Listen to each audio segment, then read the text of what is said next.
Assalamualaikum warahmatullahi wabarakatuh. Perkenalkan, saya Dian Afri Askia.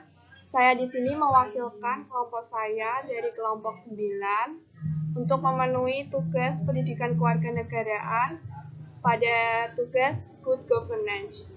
Perkenalkan, teman-teman saya yang pertama, Fadia Andiani, NIM 2020-12005, Reta Novianti 2020-12008, Afista Zikron Nurfaiza 2020-12021, Windiana Putri 2020-12042, dan saya sendiri Dinar Afri Askia 2020-12197.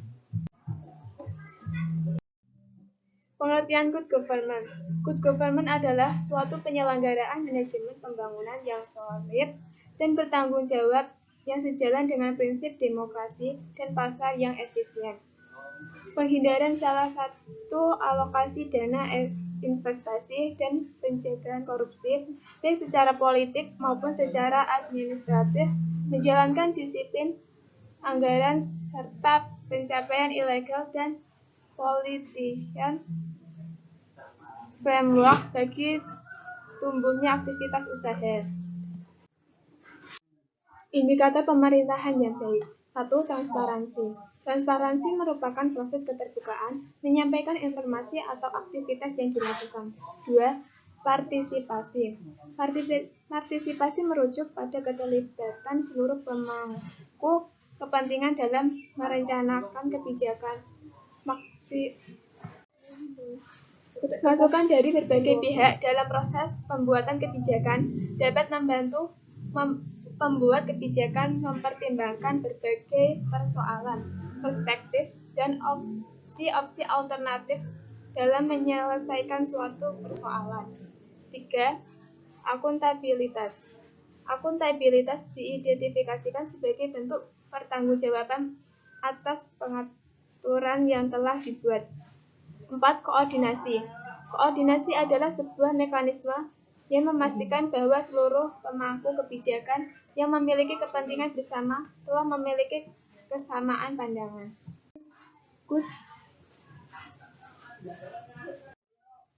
Prinsip Good Governance. 1. Partisipasi masyarakat atau participation. Semua warga masyarakat mempunyai suara dalam pengambilan keputusan, baik secara langsung maupun melalui lembaga-lembaga perwakilan sah yang mewakili kepentingan mereka. 2. Tegaknya supremasi hukum atau rule of law. Partisipasi masyarakat dalam proses politik dan perumusan kebijakan publik memerlukan sistem dan aturan-aturan hukum.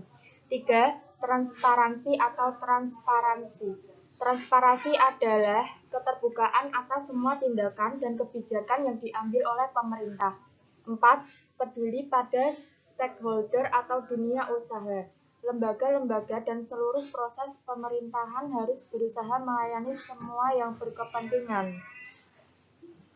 5. Berorientasi pada konsensus atau konsensus. Menyatakan bahwa keputusan apapun harus dilakukan melalui proses musyawarah melalui konsensus. 6. Kesetaraan atau equity. Kesetaraan yakni kesamaan dalam perlakuan dan pelayanan. Semua warga masyarakat mempunyai kesempatan memperbaiki atau mempertahankan kesejahteraan mereka. 7. Efektivitas dan efisiensi atau effectiveness and efficiency.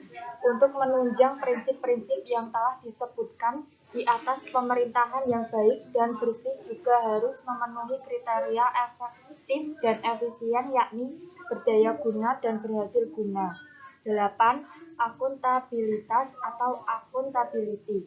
Akuntabilitas adalah pertanggungjawaban pejabat publik terhadap masyarakat yang memberinya kewenangan untuk mengurusi kepentingan mereka.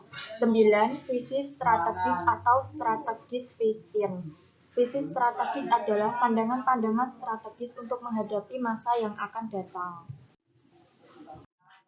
Syarat Rule of Law. Syarat-syarat pemerintahan yang demokratis di bawah Rule of Law sebagai berikut.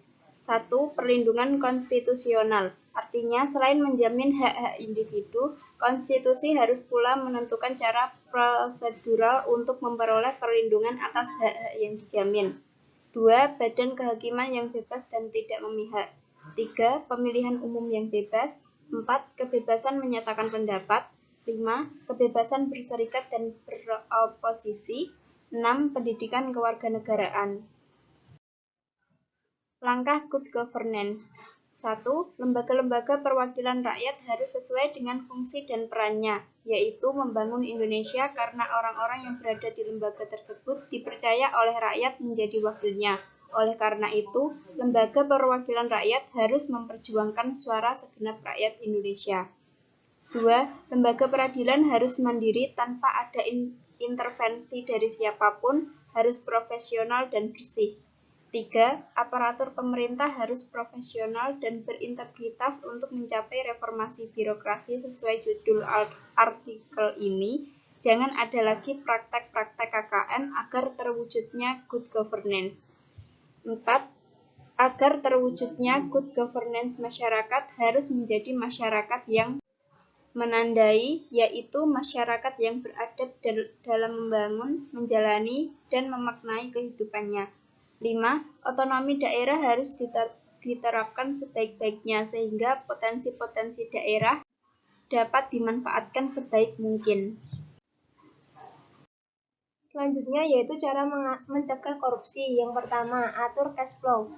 Hampir setiap masalah keuangan yang terjadi selalu bersumber pada masalah cash flow. Yang kedua, bayar utang dengan disiplin. Yang ketiga, bangun aset aktif. Yang keempat, fokus pada pekerjaan dan tanggung jawab. Fokuslah pada hal-hal yang menjadi tanggung jawab kita. Yang kelima, yaitu memiliki gaya hidup yang sesuai kemampuan. Jangan terlalu banyak membandingkan diri dengan orang lain. Selanjutnya yaitu indikator birokrasi. Indikator birokrasi yaitu terwujudnya pemerintah yang bebas korupsi, kolusi, dan nepotisme. Terwujudnya peningkatan kualitas pelayanan publik pada masyarakat dan meningkatnya kapasitas dan akuntabilitas kinerja birokrasi.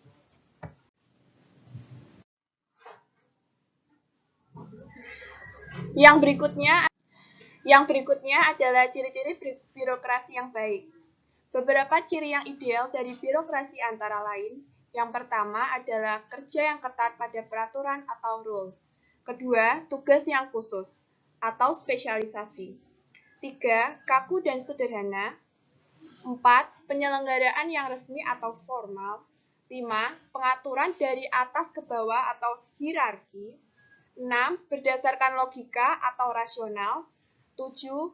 Tersentralistis atau authority. 8. Taat dan patuh atau obedience. 9. Disiplin. 10. Terstruktur atau sistematis. 11. Tanpa pandang bulu atau impersonal.